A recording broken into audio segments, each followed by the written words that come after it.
मैं हूं जावेद चौधरी और अपना पसंदीदा शो देखने के लिए हमारा YouTube चैनल देखिए और बर वक्त मालूमात के लिए बेल आइकन प्रेस कीजिए।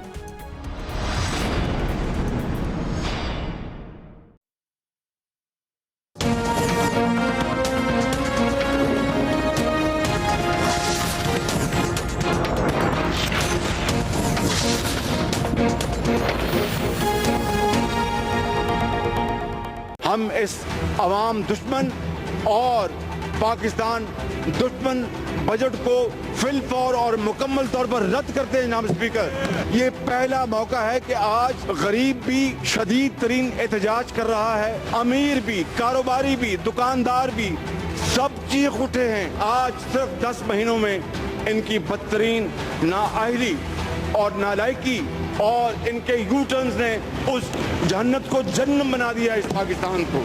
वी आर प्रिपेयर्ड के पीटीआई के साथ चार्टर ऑफ इकोनॉमी हम करें ताकि मुल्क आगे चले। जनाब खान साहब, बराए करम आप इस कौम को बता दें, आप टेलीविजन पर नहीं बता सकते, स्पीकर साहब के कान में बता दें, स्पीकर साहब हाउस को बता देंगे, सरगोशी में बता दें कि किसने एनआरओ मांगा, कब मांगा और उसका कौन गवाह है। ऐसे बजट को मंजूर होने देना, जो इसके हक में वोट देगा वो अवाम की अदालत में मुजरिम ठहरे। अपोजिशन हुकूमत के खिलाफ एहतजाज करती थी, ये मैंने पहली हुकूमत देखी जो अपोजिशन के खिलाफ एहतजाज कर रही है। जिसका अवाम से कुछ लेना देना होगा वो इस बजट के साथ खड़ा होगा। जो अपनी अपनी जात और मफाद और खानदानी अजारादारियों के साथ उसका ताल्लुक मजबूत होगा, वो बजट से लाताल्लुक रहेगा। These days, unfortunately, we are not receiving very good news which depresses us. We hear about the economy and we are told that either it is in the ICU or it has just come out of the ICU. When we switch on the television, we see the noise coming out of the parliament and we see that the leader of the house as well as the leader of the opposition, they are not even being allowed to speak. Out of this depression, we want to look some other way. We look at the World Cup, Cricket World Cup. Unfortunately, again, the news is depressing. In all this depressing atmosphere, I'm very happy to say that at least there is one sector in our society from where some good news is coming. And that good news is the realization on our part as the relevant organ of the state in charge of dispensation of justice. अस्सलाम वालेकुम नाज़रीन, आप देख रहे हैं programme कल तक और मैं हूं मोहम्मद जुनेद हलीम। नाज़रीन, बिलाखिर बजट सेशन के चौथे इजलास में आज अपोजिशन लीडर शहबाज शरीफ की तकरीर मुकम्मल हुई और बजट इजलास पर बाकायदा बहस भी शुरू हो गई। अपोजिशन ने विफाकी बजट को अवाम दुश्मन और जुल्म की तलवार करार देते हुए इसे यकसर मुस्तरद कर दिया है। शहबाज शरीफ ने हुकूमत की माशी पॉलिसियों को तनकीद का निशाना बनाते हुए वजीर आजम को कौम से किए गए उनके वादे भी याद दिलाए। चेयरमैन पीपल्स पार्टी की बात करें तो बिलावल भुट्टो जरदारी की तकरीर का महवर और मरकज 4 अरकान के प्रोडक्शन ऑर्डर्स के इजरा का मुतालबा था, जो कि ताहाल पूरा नहीं हो सका। हुकूमत जिस बजट को अवाम दोस्त बजट कह रही है, अपोजिशन उसी को अवाम दुश्मन कह रही है। तो इस मौके पर किसकी बात को माना जाए, किसकी बात को तस्लीम किया जाए? और अपोजिशन के बारहा मुतालबे के बावजूद स्पीकर प्रोडक्शन ऑर्डर्स जारी करने में पसोपेश से आखिर काम क्यों ले रहे हैं, इस पर भी हम आज के प्रोग्राम में बात करेंगे। इसके साथ साथ खुदा करके कौमी असम्बली का माहौल बेहतर हुआ ही था, तो दूसरी जानिब आज सेनेट इजलास के दौरान बदमज़गी देखने में आई। हुकूमती और अपोजिशन अरकान की आपस में तल कलामी बढ़ने पर चेयरमैन सेनेट को न सिर्फ सिक्योरिटी तलब करना पड़ी बल्कि इजलास ही मुलतवी करना पड़ गया।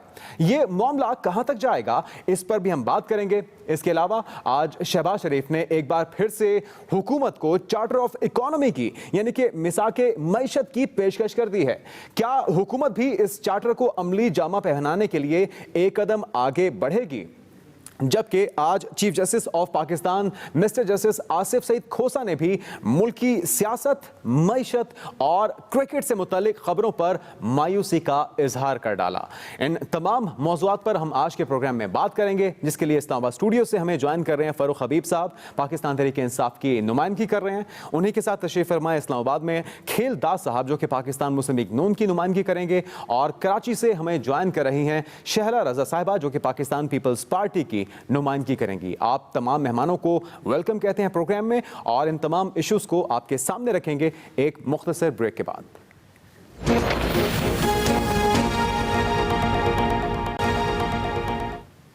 नाज़रीन, ब्रेक के बाद आपको कहेंगे खुशामदीद। खेलदा साहब, आपसे मेरा सवाल यह है कि एक तरफ तो अपोजिशन कहती है कि ये अवाम दुश्मन बजट है, हम सड़कों पर आएंगे, एहतजाज करेंगे, इस हवाले से ऑल पार्टीज कॉन्फ्रेंस का भी इनेकाद किया जा रहा है और इसके साथ साथ बात की जाती है कि हुकूमत को इस बजट को पास कराने से रोकने के लिए हर मुमकिन कोशिश की जाएगी। दूसरी जानिब आज शहबाज शरीफ साहब ने, अपोजिशन लीडर ने मिसाके मईशत की पेशकश कर दी है, तो क्या तमाम दीगर अपोजिशन जमातों को एतमाद में लेकर यह ऑफर की गई है और इससे बज़ाहिर जो तासुर लग रहा है मुस्लिम लीग नून क्या विकेट के दोनों जानिब खेलना चाह रही है इस तरह? बड़ी मेहरबानी जुनैद साहब। देखें, ये बात जो आज शहबाज शरीफ साहब ने की है, तो इससे पहले जो पहली तकरीर अगर आप निकालेंगे तो उसमें ऑफ़र उसने की थी। ये मीसा के मईशत कोई इमरान खान से हम नहीं करने जा रहे। हम पाकिस्तान के जो 22 करोड़ अवाम की तकालीफ है, जो इस मुल्क का जो फ्यूचर है, जो आज जो हुक्मरान जिस तरह गैर संजीदा बैठे हुए हैं, जिस तरह वो इस मईशत को 10 महीने में आके खड़ा कर दिया है, तो ज़ाहिर है हमें मुल्क तो चलाना है। तहरीक का मकसद ये नहीं कि हम आज ही हुकूमत गिराने जा रहे हैं। हम चाहते हैं कि ये जिस तरह भी ये आ गए हैं, ये अपना काम करें। ये काम नहीं कर रहे हैं, हमें अगर पार्लियामेंट के अंदर नहीं सुनेंगे तो हम सड़क पे जाने के लिए हमें खुद मजबूर कर रहे हैं। हम तो नहीं चाहते थे, हम तो आए असेंबली में, हमें कहा गया हम नहीं जाए, मगर हम आए पार्लियामेंट के अंदर, मगर पार्लियामेंट में हमें नहीं सुनने देंगे। और दूसरी बात मैं आपको बताऊं, शहबाज शरीफ साहब की जो आपने बात की, उसने आज एक और बड़े जो हुकूमत के जो बजट है उस पर उनके सारे जो है उस पर तो बात की, मगर 10 महीने से जो इनका बयानिया है, जो चूरन ये बेच रहे हैं, जो जिस तरह ये पार्लियामेंट को यरगमाल बना के वहां हमें बात करने नहीं देते। आज जो शहबाज शरीफ साहब ने जो बात की है, जो इल्जामात इनके जो कि नवाज PMLN की गवर्नमेंट पे, नवाज शरीफ पे, शहबाज शरीफ पे, सारी अपोजिशन पे जो इल्जामात लगाते गए, ये सारे पैसे खा गए, इन्होंने कुछ नहीं किया। एक रुपए का हिसाब नहीं दिया है। अपोजिशन के अंदर भी है, धड़ेबंदी की बातें तो यहां पर भी होती हैं। मेरी अर्ज सुन लीजिएगा, क्या तमाम अपोजिशन जमातें मुत्तफिक हैं मिल बैठ के मिसाके मईशत पर अमल करने के लिए, या फिर एहतजाज ही किया जाएगा? कोई हतमी फैसला अब तक ऑपोजिशन कर पाई है या क्लैरिटी उधर भी नहीं है? देखिए, हतमी फैसला APC में होगा, वो जिस दिन बैठेंगे, जो फैसला सब तमाम पार्टियों का होगा, मुश्तरका फैसला होगा। आज जो ऑफर की है शहबाज शरीफ साहब ने, ये अपने तौर पे की है जाती हैसियत में? शहबाज शरीफ साहब जो भी बात करेगा, अपोजिशन लीडर है और अपोजिशन लीडर है, हमारी पार्टी का सदर भी है। हम पाकिस्तान के वसीतर हम चाहते हैं। मगर मैं एक बात आपको बता दूं, आप मुझे ये बताएं, जो वजीर आजम जो जब पुलवामा का वाक़या हुआ, जो हालात थे, सारी अपोजिशन ने, मुल्क और कौमी सलामती पे सब हम इकट्ठे थे, तमाम पार्टियां एक थी, मगर एक शख्स था जिसने अपोजिशन लीडर से, दूसरे हमारे कायदीन से हाथ तक नहीं मिला। यहां तक जो स्पीकर ने मीटिंग की, बड़ी मीटिंग थी, उसमें आना भी गवारा नहीं किया। जो शख्स इस मुल्क के बड़े मामले पे इकट्ठा नहीं मतलब चल सकता, ना अपोजिशन से हाथ मिला, वो आप मीसा के जमहूरियत से हम तो चाहते हैं, हम पाकिस्तान को आगे बढ़ाना, क्योंकि शहबाज शरीफ क्यों चाहता है? चलिए, ये अच्छी बात है, आप आगे बढ़ना चाहते हैं और हुकूमत की मुआवनत भी करने के लिए तैयार हैं। जो हमने, ठीक है, आपका पॉइंट आ गया खेलदा साहब। हम उनका क्या, ठीक है, मैं दोबारा आपकी तरफ आता हूं, शैला रज़ा साहब, आपसे सवाल ये है, तमाम मंसूबों हमने एनर्जी में जो काम किया हम बचाना चाहते हैं। हम नहीं चाहते ये सारा खेल जो है ना, जो इनसे जो इनकी हुक्मरानी का तरीका है, ये जो हमने मेहनत की है, जो हमने कोशिशें की है, नवाज शरीफ साहब ने, शहबाज शरीफ साहब ने, बाकी पार्टियों ने, वो सारा सब कुछ, वो मेहनत रायगा ना जाए, इसलिए मिलकर आप आगे बढ़ने के लिए तैयार हैं। ठीक है, शैला रज़ा साहबा, आप भी, क्या पीपल्स पार्टी भी हिमायत करेगी इस ऑफर की मिसाके मईशत के लिए? क्या आप भी हुकूमत के साथ मिलकर चलने के लिए तैयार हैं, या फिर वही जिस पर पहले भी बात हो रही थी अपोजिशन रहनुमाओं की बैठक में कि सड़कों पर आया जाएगा, इस बजट को पास नहीं होने देंगे? अच्छा जुनैद साहब, सबसे पहले तो मैं ये बता दूं कि शहबाज शरीफ साहब ने बिल्कुल सही कहा, और जब पहली स्पीचेस हुई थी तो जरदारी साहब ने भी और PMLN की तरफ से भी ये ऑफर दी गई थी कि पाकिस्तान को आगे बढ़ाना है और हमें आगे लेके चलना है, मुल्क की मईशत पे एक मिलकर जो है हमें बैठ के काम करना होगा। लेकिन क्योंकि PTI एक्स्ट्राऑर्डिनरी स्मार्ट लोगों की जमात है फ़क़ौल उनके ख्याल में, तो उन्होंने इसको बहुत संजीदगी से नहीं लिया, और 9 महीने के बाद उन्हें अंदाज़ा हुआ कि उनकी पहली टीम पूरी आउट हो गई है। और फिर हफीज शेख साहब को लाया गया। लेकिन जो बजट आया है उसमें सबने देख लिया कि 5,555 अरब रुपए का जो है वो नेक्स्ट जो है इनका टारगेट है टैक्सेस का, जो कि ये नहीं वसूल कर पाएंगे, और 770 अरब रुपए के टैक्सेस लगाए गए हैं। और जो इनका कर्ज है 10 महीनों में 10.5 अरब डॉलर, वो इतना तो PMLN जिसको हम नाम रखते थे, जिस पे हम सुबह शाम प्रोग्राम करते थे कि उन्होंने कर्ज लिया, वो उन्होंने 5 साल में लिया था। तो ये सूरत हाल जो है जिसमें मामूली चीज़ों से लेकर हर चीज़ महंगी हो गई है। एक आम जो दवाएं हैं खांसी की, नज़ले की, बुखार की भी, वो भी महंगी हैं। 140% गैस में इजाफा हो चुका है और सुना है कि अब ये मजीद होके 200% तक जाएगा। बिजली की कीमतें इतनी बढ़ गई हैं, पेट्रोलियम मसनूआत की कीमत इतनी बढ़ गई है, चीनी, तो आपके इल्म में है जब ये अवाम की मुश्किलात, उनकी परेशानी और ये मौजूदा बजट भी आप लोग देखते हुए, इसके बावजूद आप हुकूमत का साथ देने के लिए तैयार हैं, अवाम की परवाह तो फिर अपोजिशन को भी ना होगी। हम देखिए मैं ये कहना चाहती हूँ कि जब भी कोई भी हुकूमत बजट देती है तो अपोजिशन उसमें कट मोशंस डालती है और हुकूमत हमेशा अपनी अददी अक्सरियत से बजट पास करती है। लेकिन ये बजट ऐसा है कि हम ये समझते हैं कि हमारी कट मोशन से भी नहीं, बल्कि हमें इनको कायल करना पड़ेगा कि बहुत सारी चीज़ों में आपने तबाहकुन फैसले किए हैं, हमें इनसे बात करनी पड़ेगी, हमें इनसे सूबों के हकूक़ पे बात करनी पड़ेगी कि किस तरह से आप मज़ीद ये कर सकते हैं, NFC ये नहीं कर सके। तो ये बजट इतना हुआ है कि हम समझते हैं कि इसमें इनको कुछ चीज़ों को विड्रॉ करना पड़ेगा, और विड्रॉ करना इनके लिए इतना मुश्किल नहीं है क्योंकि ये पाकिस्तान के आवाम का और पाकिस्तान का मामला है। तो इनसे चलिए, ये तो आप कह रही हैं कि इतना मुश्किल नहीं है, इसका जवाब ले लेते हैं। साथ चलने को तैयार। ठीक है फरूख हबीब साहब, अपोजिशन मुकम्मल तौर पे तैयार है आपको सपोर्ट करने के लिए, और जो तजावीज़ हैं वो भी सामने रखी जा रही हैं। आज जो तजावीज़ अपोजिशन लीडर ने सामने रखी हैं वो भी काफ़ी बेहतर, काफ़ी मुफीद दिखाई दी हैं एक आम पाकिस्तानी के लिए, जिससे कुछ किसी हद तक कदरे उन्हें रिलीफ मिल सकेगा। तो उस पर क्या संजीदगी से कोई मस्बत रद्द-ए-अमल हुकूमत की तरफ से भी आने की तवक्को है, या फिर आप भी उसी तरह से एहतजाज का जवाब एहतजाज से देंगे, ईंट का जवाब पत्थर से देते रहेंगे? नहीं, देखें, बात यह है कि अपोजिशन जो है वो मखमसे का शिकार है। पहले तो बात यह है कि ये क्लैरिटी नहीं है। एक रोज़ जो है वो फादर डे मनाया जाता है रायमंड पे, जहाँ पर बिलावल जमा और मरियम नवाज़ मिलते हैं आपस में इकट्ठे होके, जो कि एक दूसरे की शक्ल देखने को तैयार नहीं थे। वो वहाँ पर जो है वो एक कहते हैं कि हम इस बजट को पास नहीं होने देंगे। दूसरी तरफ जो है वो जब शहबाज शरीफ आते हैं तो वो कहते हैं कि जनाब हम आज आपको दावत देते हैं, मसाके मैशियत की दावत देते हैं। तो मामला ये है कि पहले ये एक फ़ैसला तो कर लें। कभी ये जो है वो कहते हैं हम APC करने जा रहे हैं, जो एक अनसर्टेनिटी का माहौल जो है वो अपोजिशन पैदा करने की कोशिश कर रही है।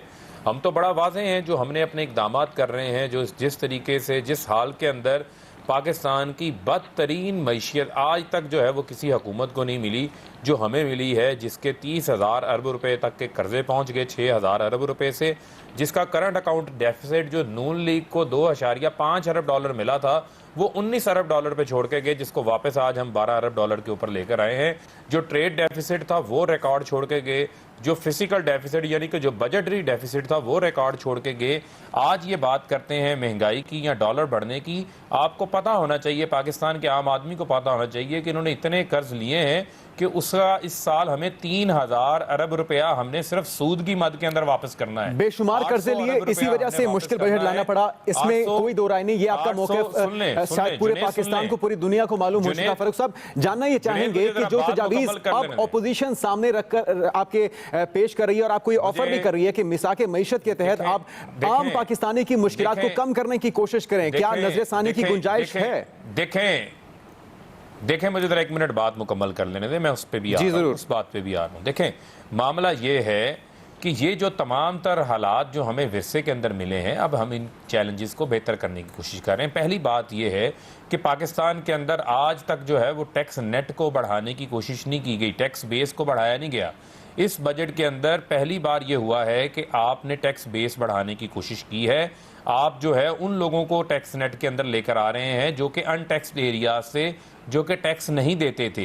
ये जो टैक्सेस का वेला किया जा रहा है, ये टैक्स जमा होने हैं, इसका सीधा सीधा तो आपका जो है वो 50% तो सूबों ने ले जाना है, जो सूबों के पास जाएगा एनएफसी के तहत। बाकी हुकूमत के पास डेवलपमेंट के लिए या बाकी मामला को इतने बेहतरीन माहिरीन जो दुनिया से आप चुनकर लेकर आए हैं, जो आपने गवर्नर लगाए हैं स्टेट बैंक के, जो एफबीआर के चेयरमैन लगाए हैं, जो इक्तिसादी माहिरीन की टीम आपने इकट्ठी की है, जहांगीर तरीन साहब भी एक कामयाब बिजनेसमैन आपके साथ मौजूद हैं, इन सब के होते हुए भी आप लोग कुछ ऐसा क्यों नहीं कर पा रहे जैसे आम पाकिस्तानी के लिए कोई मुश्किलात में कमी लाई जा सके? ये सब कुछ तो पिछली हुकूमतें भी कर रही थी, तो फर्क क्या हुआ नए पाकिस्तान में? नहीं, देखें, बात यह है कि हमारे जो इक़दामात हैं उनके असरात आना शुरू हो चुके हैं। जिस तरह मैंने आपको ये कहा कि किसी भी जो मुल्क को है जब दुनिया रेट करती है तो उसके करंट अकाउंट डेफिसिट से देखा जाता है। हमारा करंट अकाउंट डेफिसिट एक बहुत बड़ा इशू रहा जिसकी वजह से डॉलर पर प्रेशर आता था। हमने अपनी इंपोर्ट्स को कम किया है, हमने अपनी एक्सपोर्ट्स को बढ़ाया है। पीएमएलएन के दौर के अंदर आपकी एक्सपोर्ट्स हमारी नीचे जा रही थी, हमारी foreign direct investment 200 million dollar से जो है एक्सपोर्ट्स कम हुई, फॉरेन डायरेक्ट इन्वेस्टमेंट हमारे मुल्क के अंदर नेगेटिव थी। आज वज़ीर-ए-आज़म के इमरान खान की वजह से पाकिस्तान को दुनिया एक नए पर्सपेक्टिव से देख रही है। कतर के अमीर कतर एतवार को पाकिस्तान तशरीफ़ लेकर आ रहे हैं, 20 अरब डॉलर की वो इन्वेस्टमेंट पाकिस्तान के अंदर कर रहे हैं। सऊदी अरेबिया 20 अरब डॉलर की पाकिस्तान में इन्वेस्टमेंट कर रहा है। FATF की जो ये तलवार पाकिस्तान के ऊपर छोड़ के गए थे, आज टर्की, मलेशिया पाकिस्तान के साथ खड़े हो गए हैं। प्यूटन पाकिस्तान के साथ जो है वो बगलगीर हो गया है। ये किसकी वजह से हुआ है? ये इमरान खान की वजह से हुआ है। ये अनसर्टेनिटी ना फैलाएं खुदारा, इसका नतीजा पाकिस्तान को भुगतना है, हमारे बच्चों को भुगतना है। हाँ, जहां तक मुस्बित तजावीज़ की बात है आप लेकर आए, पार्लिमान का फ्लोर हाजिर है, हम वहां पर बात करेंगे। लेकिन जो APC पहले इस मुल्क के अंदर हुआ करती थी कि मुल्क के अंदर अमन लेकर आना है, ऑल पार्टीज कॉन्फ्रेंस होनी है, इस मुल्क के अंदर APC हुआ करती थी इस मुल्क के हालात को बेहतर करने के लिए। आज APC होने जा रही है कि हम हुकूमत को गिराना चाहते हैं, हम जो है वो बजट पास होने नहीं देना चाहते। तो ये आप किससे दुश्मनी ले रहे हैं? हुकूमत से दुश्मनी नहीं ले रहे, हमें इस चीज से खतरा नहीं है। आप पाकिस्तान के गरीब आदमी से दुश्मनी ले रहे हैं जिसको आपने हमेशा अपने वसाइल से, उसके हकूक से महरूम रखा है। आपके असासे ऊपर जाते जाएं, आपके बच्चे जो है वो बाहर रहें। यहाँ पर आपको प्रोडक्शन आर्डर चाहिए, ये बताएं ना कि सागडार के प्रोडक्शन आर्डर कौन निकालेगा, हसन नवाज, हुसैन नवाज के प्रोडक्शन आर्डर कौन निकालेगा, सलमान शहबाज जो मनी लॉन्ड्रिंग के मास्टरमाइंड हैं, जिनकी 85% दौलत बढ़ गई, जो शहबाज शरीफ के लिए मनी लॉन्ड्रिंग, इसका जवाब लेते हैं, इसका जवाब लेते हैं ऑपोजिशन रहनुमाओं से भी, उसके प्रोडक्शन आर्डर्स कौन निकालेगा? ठीक है खेलता साहब, आप लोगों का किया धरा है जिसका खमियाजा आज अवाम भुगत रही है। ये तमाम मुश्किल फैसले जो मौजूदा हुकूमत को करने पड़ रहे हैं, इसके जिम्मेदार भी पीपल्स पार्टी और नून लीग हैं। आप लोगों ने 5-5 साल हुकूमत की है और अब भी ये इल्ज़ाम है हुकूमत का कि क्लैरिटी नहीं है। कभी आप बजट को रोकने की बात करते हैं, सड़कों पर आके धरने देने की बात करते हैं, एहतजाज की बात करते हैं, फिर आप ये ऑफर भी करते हैं, तो उन्हें यकीन नहीं है हुकूमत को कि आप भी संजीदा हैं इस मामले को ऐवान को आगे चलाने में और बजट को पास कराने में, अवाम की मुश्किलात कम करने में। देखिए, जो इनका इल्ज़ाम है हमारी हुकूमत पे 5 साल पीछे जो दौर है, उसका जो तफसीली जवाब आज अपोजिशन लीडर शहबाज शरीफ साहब ने इनको दिया है। अब कोई इबाम नहीं रहता है, इनका जो चूरन ये बयान है ये नहीं बिकने वाला है। ये पाकिस्तान के जो हमारी हुकूमत थी उसमें जो हमारा सुनहरी दौर था, उसको जो शहबाज शरीफ साहब ने बताया, चीन के सदर का दौरा इन्होंने रुकवाया, धरना दिया। मुझे ये कह रहे हैं कि सलमान शहबाज पे इल्ज़ामात लगा रहे हैं, जो बाकी हमारे कायदीन के फैमिली है उस पर इल्ज़ामात लगा रहे हैं। ये 2014 से बल्कि 15 से ये इल्ज़ामात लगा रहे हैं। आज तक किसी इदारे में इनके पास 1 रुपये का ये बता दें कि किसी सुप्रीम कोर्ट में गए हो, GIT में गए हो, जहाँ पे इन्होंने प्रूफ दिया हो। ये सिर्फ टीवी पे इनका बयानिया होता है। इनका इमरान खान साहब का जलसों में ये चोर चोर, ये पार्लियामेंट में ये चोर चोर। आप भाई चोर, अब आपको मैं बताऊं, इस मुल्क में इन 2-3 सालों में चोर डिक्लेयर कौन हुआ है? वो प्राइम मिनिस्टर की बहन है अलीमा बाजी, जिसने जुर्माना भरा है। मुजरम जुर्माना भरता है, ना हमने जुर्माना भरा है, ना हम पे कोई साबित हुआ है।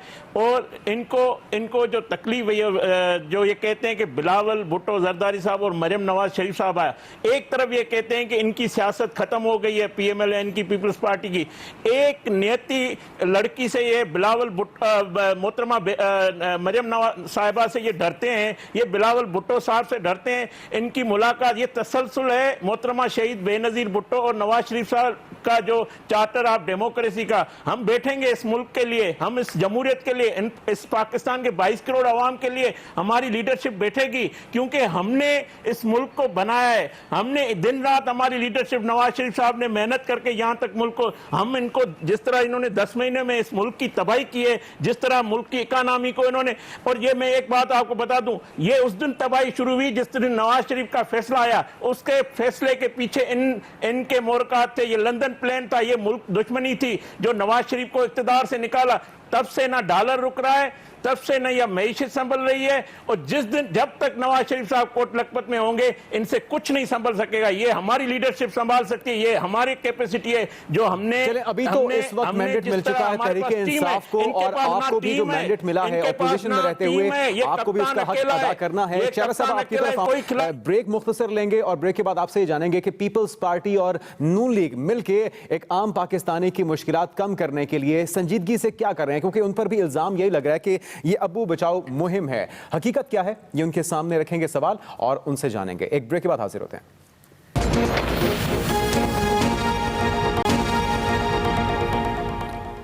नाज़रीन, ब्रेक के बाद खुशामदीद। नाज़रीन, 1 जुलाई से घरेलू सार्फिन की गैस की कीमतों में 200% इजाफा करने का फैसला भी किया जा चुका है। विफाकी बजट भी आ चुका, कितना वो खतरनाक है, कितना तबाहकुन है, इसके असरात भी आवाम भुगत रही है। और इस तरह की खबरें भी साथ साथ आ रही हैं, कभी पेट्रोल की कीमतें बढ़ाई जाती हैं, कभी गैस की, और कभी दीगर अशिया ज़रूरिया की कीमतें बढ़ाई जाती हैं। लेकिन शैला साहब, आज भी जो तकरीर की है बिलावल भुट्टो साहब ने, उसका महवर भी प्रोडक्शन ऑर्डर्स जारी करना था। तो आवाम की ज़िंदगी अजरन बन चुकी है, लेकिन आप लोग जो आवाम के टैक्सेस से होने वाला इजलास है उसमें प्रोडक्शन ऑर्डर्स के ऊपर तमाम वक्त को ज़ाया कर देते हैं, जो कि अभी तक जारी नहीं हो सका। तो कब आवाम की बात करेंगे, आवाम के हक की आवाज़ ये पार्टियां जो कि ऑपोजिशन में है वो कब बुलंद करेंगे? पहली बात तो है कि चेयरमैन बिलावल ने आज स्पीच नहीं की, वो पॉइंट ऑफ ऑर्डर था जिस पे उन्होंने बात की है। उनकी स्पीच अभी नहीं हो सकती, पहले शहबाज शरीफ साहब की स्पीच है, फिर उसके बाद दूसरों की स्पीच होगी। तो वो पॉइंट ऑफ ऑर्डर था जिस पे बात की है, और उन्होंने कोई गलत बात नहीं की। मेंबर्स का कॉन्स्टिट्यूशनल राइट मांगा है, जिसमें सिर्फ उनके अपने वालिद नहीं, वो एक MNA है, और उसके अलावा दूसरे MNAs जो हैं उनके लिए बात की है। अब मैं बात करती हूँ फरूख हबीब साहब की बात से कि देखिए, फादर्स डे पे अगर 2 लीडर मिल रहे हैं तो अगर वो अपने फादर की भी बात करें तो उनकी जो गिरफ्तारी है वो क्वेश्चनेबल तो है कि वो अपने तमाम तहकीकात पर जा रहे थे, और दूसरे ये कि वो उनके वालिद हैं, इस मुल्क के सदर रह चुके हैं, एक पार्टी के को चेयरमैन हैं, एक इलाके को रिप्रेजेंट करते हैं, तो वो भी जायज़ है। अल्हम्दुलिल्लाह दोनों माँ बाप और बच्चे अपने आप एक दूसरे को ओन करते हैं। लेकिन सब जानते हैं कि ये मुलाकात जो है, ये इतना जहर कातिल जो बजट आया है, जिसमें खुद जुनैद साहब ने भी बात की, और जिसमें गंदम, आटा और चीनी की बरामद पर सब्सिडी मुकम्मल ख़त्म।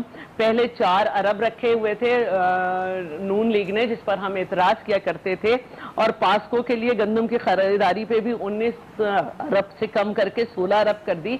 और मैं बहुत सारी बातें जो मैं बता सकती हूँ इस बजट में, लेकिन मैंने वो बातें बताई हैं जो बिल्कुल एक चले, वो बजट तो आ चुका और उसका जिम्मेदार भी जो PTI की हुकूमत है शैला साहबा, वो आपको करार देते हैं। वो कहते हैं इन्होंने कर्जे इतने ले लिए, हमारे पास ऑप्शन कोई नहीं थी। अब इस बजट के अंदर से ऐसी तजावीज आपको, जिस तरह आज शहबाज शरीफ साहब ने भी बात की है, ऐसी तजावीज डिस्कस की जाए हुकूमत के साथ जिससे रिलीफ मिल सके, कुछ उसके अंदर नजरसानी की जा सके?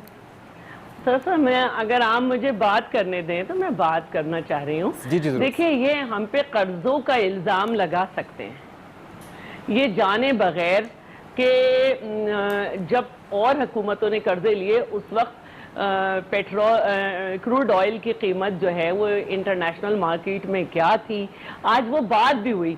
सबसे ज़्यादा कीमत जो थी वो पीपल्स पार्टी के ज़माने में थी और उसके बाद ये कीमतें कम होना शुरू हुई और उसके बाद डॉलर की कीमत जो थी वो आज नवाज शरीफ साहब ने बताया कि 110 या 111 थी। अब जब इनको हुकूमत मिली है तो 77 रुपए जो है वो क्रूड ऑयल की कीमत जो है वो इंटरनेशनल मार्केट में पर डॉलर पर बैरल थी। तो इन्होंने एक तो कहाँ ये कीमत पहुंचा दी और कहाँ पर जो है इस वक्त और चीज़ की कीमत है। दूसरी जो बात है जो मुझे करनी थी कि ये कर्जों की बात करके हम पे मलबा गिराते हैं, तो हम इनसे ये पूछना चाहते हैं कि ज़राई अहदाफ जो थे, ज़राई अहदाफ, इसके अलावा इंडस्ट्रीज के अहदाफ आप क्यों नहीं हासिल कर सके? ज़राअत पे तो हम आप पे कुछ नहीं छोड़ गए थे, आपने ज़राई अहदाफ क्यों नहीं हासिल किया? आपको क्यों नहीं समझ आता कि ये एक एग्रीकल्चरल कंट्री है, हमारी ज़राअत जो है उसका बहुत बड़ा हक है, हमारी मईशत में किरदार है। और आपने कॉटन की अहदाफ जो है जो -8 में आप ले गए, जो कि 8% था, तो ये इसकी जिम्मेदारी तो आप हम पे नहीं डाल सकते ना। तो ये मेरा कहना है कि आप चले इसका जवाब लेते हैं फारूक साहब से। जिम्मेदारी कब तक ऑपोजिशन पे नहीं, अभी 1 मिनट और रह गए। अभी हम ब्लैक लिस्ट से बाहर आए, ग्रे लिस्ट से नहीं बाहर आए, FATF से। और ये जो आप बात कर रहे हैं, पीपल्स पार्टी ही नहीं सिर्फ आपका बजट जो है उसको रिजेक्ट कर रही, एक्सपोर्टर्स ने रिजेक्ट कर दिया, ताजिरों ने रिजेक्ट कर दिया, आम आवाम देख रही है कि अभी बजट पास नहीं हुआ। बजट की रात में 3 रुपए डॉलर बढ़ा और इस पूरे हफ्ते में 9 रुपए 80 पैसे डॉलर के इंक्रीज हो गए। खान साहब कहते थे जब 1 रुपए डॉलर पे, लेकिन खान साहब बहुत मुतमईन है, आप जितना मर्जी एहतजाज कर लें, वो कहते हैं कि आप अपने काबीना के लोगों को उन्होंने कहा है कि आप लोग आसानी से ये बजट पास करा लेंगे, आप परेशान ना हो।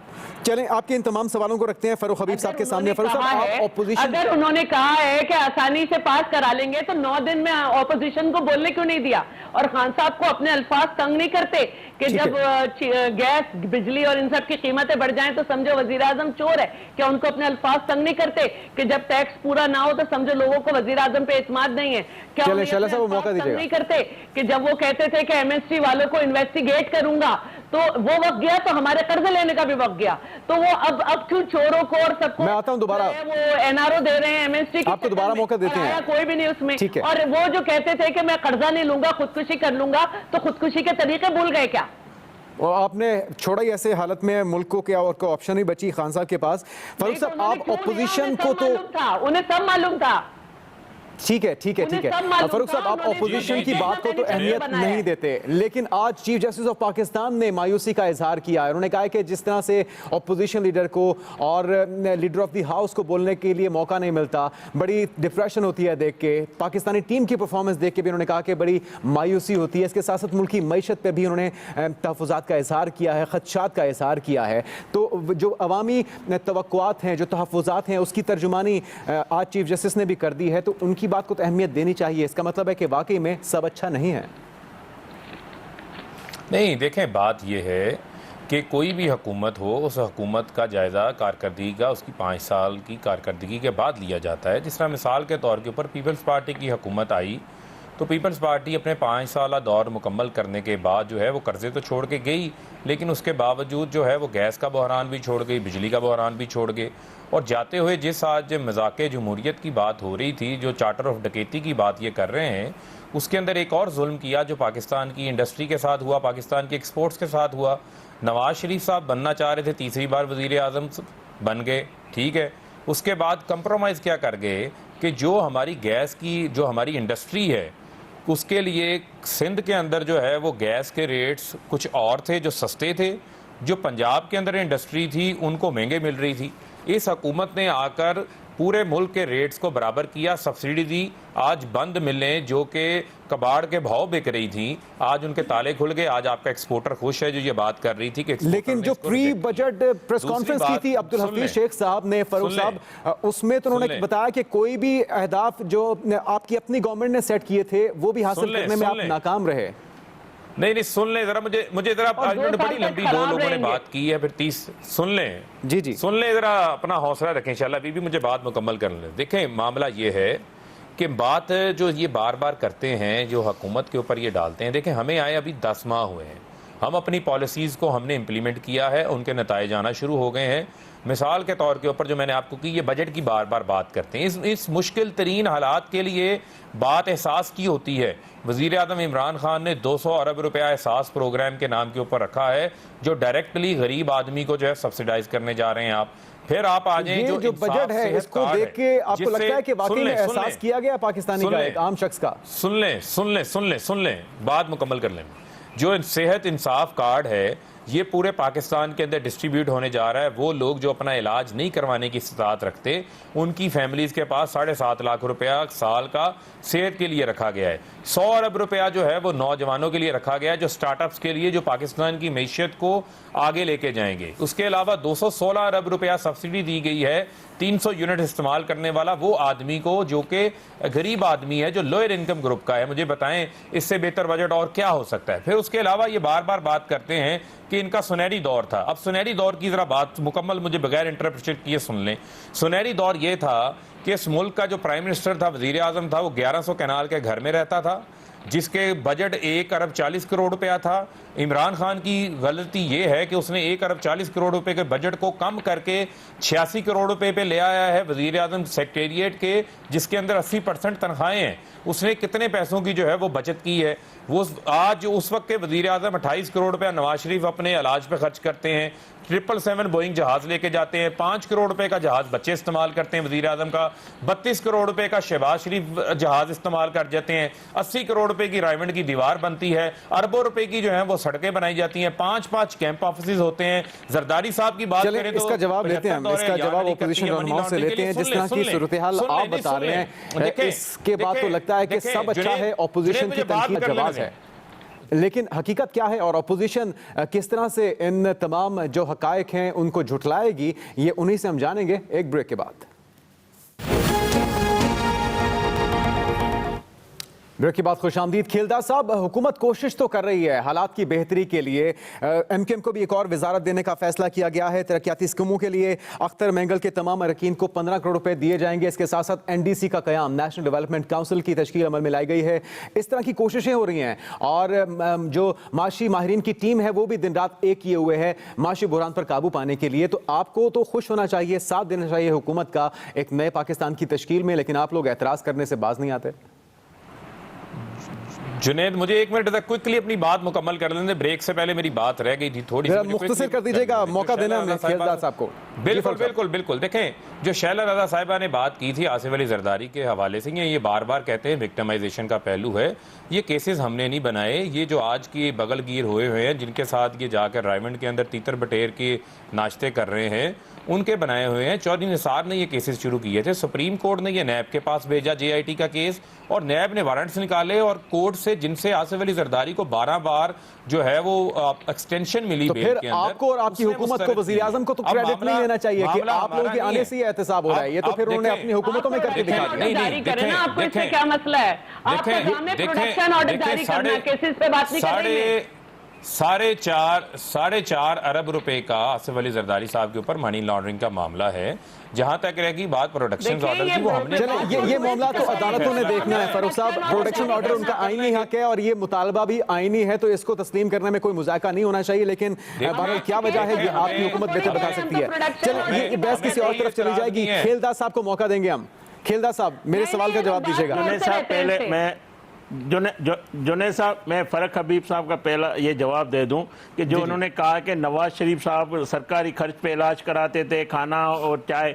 आपको मैं एक आज मज़े की बात बताता हूं कि प्राइम मिनिस्टर जो इमरान खान साहब है, वो पहले दिन आके ऑफिस में बैठा था। क्या काम किया स्टार उसने यही किया कि नवाज शरीफ साहब ने खाना जो खाया था उसका बिल कितना है, चाय पिए उसके बिल कितने हैं, फिर उसको वो चेक्स दिए गए जो नवाज शरीफ साहब ने अपने जाती अकाउंट से उस खजाने में जमा करवाए। दूसरी बात, ये रसीदें ला दें जिसमें नवाज शरीफ साहब ने इस खजाने से या मुल्क के 1-1 रुपए का सरकारी खर्च किया हो। आप रसीदें ला दें, आप इनको वोदे में मौका देता हूं। जो चोर की सजा होगी। मुझे एतमाद है मेरे कायद नवाज शरीफ साहब पे, उसने 1 रुपया इस मुल्क का मेला नहीं किया है। ये इल्जाम लगाते हैं, ये इल्जाम आप लाओ रसीदें, आपकी हुकूमत है, आपके पास सारी चीजें, सारे इदारे आपके पास, आप निकाल ले आए, आप रसीदें ले आए, फैक्स पे नहीं, आपकी बात पे आप ये बयानिया 2-3 साल से कह रहे हैं, इल्जाम लगा रहे हैं, आपके पास आज जो आप इल्जाम लगा रहे हैं, आप लाएं। मैं कहता हूं, मैं बैठा हूं, मरियम नवाज और बच्चे 5 करोड़ का जहाज आप लाएं। आपका प्राइम मिनिस्टर हेलीकॉप्टर केस में मतलूब है, उसने इस्तेमाल किया, क्या हक था उसने KPK का हेलीकॉप्टर इस्तेमाल किया, क्यों कौम के पैसे जाया किए? कहां पे जो गेस्ट हाउस था, गेस्ट हाउस इस्तेमाल कर रहे थे, जो अयाशियां वहां हो रही थी, उसका जवाब आपको देना पड़ेगा। नवाज शरीफ साहब ने 1 रुपया इस मुल्क का ना मेला किया है, उसने इस मुल्क के लिए काम किया है। ये कितने भी वजीर ले लें, वो फुटेजेस जहां पर वजीर आज़म नवाज शरीफ का खाना मरी में हेलीकॉप्टरों पे जाता है, वो फुटेजेस निकालें, इधर चलाएं। चलिए जवाब मुख्तसर कीजिएगा खेजा साहब, मुझे आगे बढ़ना है। इनका इस्तिकाक है, ये इनका हक है, कौन सा वजीर लेते हैं, किस पार्टी से ले ले, मगर इस कप्तान के पास कोई टीम नहीं मिलेगी, इसके पास कोई खिलाड़ी एल नहीं है, ना कप्तान एल है, ना खिलाड़ी एल है। अगर होते तो बाहर से इंपोर्ट करके नहीं लाते, इस मुल्क में मुसलत नहीं करते। वही लोग जो जिसको ये चोर कहते हैं, उसी पीपल्स पार्टी का वजीर नहीं बिठाते। तो मतलब असद उमर इनका नायल था, और प्राइम मिनिस्टर साहब ने एक इल्जाम लगाया था कि जो मुल्क के खिलाफ काम करेगा मेरी टीम का ऐसा नहीं रहेगा, मतलब आपके खिलाड़ी मुल्क दुश्मन है, ये प्राइम मिनिस्टर ने कहा है, मैंने नहीं कहा है। चलें। तो आपके पास कितने भी खिलाड़ी बदल ले, ये काम आपसे, ये फैक्ट्री नहीं चलने वाली। मैं आखिर में जाते जाते शहला साहब आपके क्लोजिंग रिमार्क्स। हुकूमत इस मुल्क की हम कर सकते हैं, इस मुल्क को हमने बनाया, हम आगे बढ़ा सकते हैं। ठीक है शहला साहब। अच्छा देखें, मैं ये बात करना चाह रही थी कि ये लोग है ना अब नया राग दे रहे हैं कि चंद महीनों की बात है, जबकि हफीज शेख साहब भी और उससे पहले स्टेट बैंक भी कह चुका है कि 2 साल से पहले हालात सही होने वाले नहीं हैं, उस साल बाद भी जब बेहतरी होगी, जब हुकूमत कोई इक़दाम कर सकी। ठीक है। और दूसरी बात मैं ये कहना चाहती हूँ कि देखिए, आपने अभी थोड़े दिन पहले ये कहा कि 10 माह में हमारी पॉलिसीज़ को हम नहीं कर सके, अब इस बजट में करेंगे। तो 10 महीने तक आपने क्या झूठ बोला, ये आपको एहसास होना चाहिए।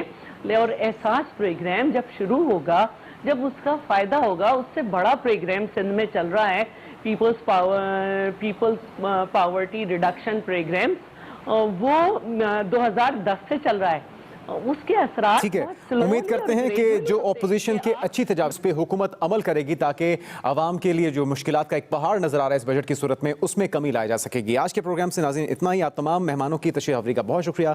इजाज़त दीजिए, अल्लाह हाफ़िज़। मैं हूं जावेद चौधरी, और अपना पसंदीदा शो देखने के लिए हमारा YouTube चैनल देखिए, और बर वक्त मालूमात के लिए बेल आइकन प्रेस कीजिए।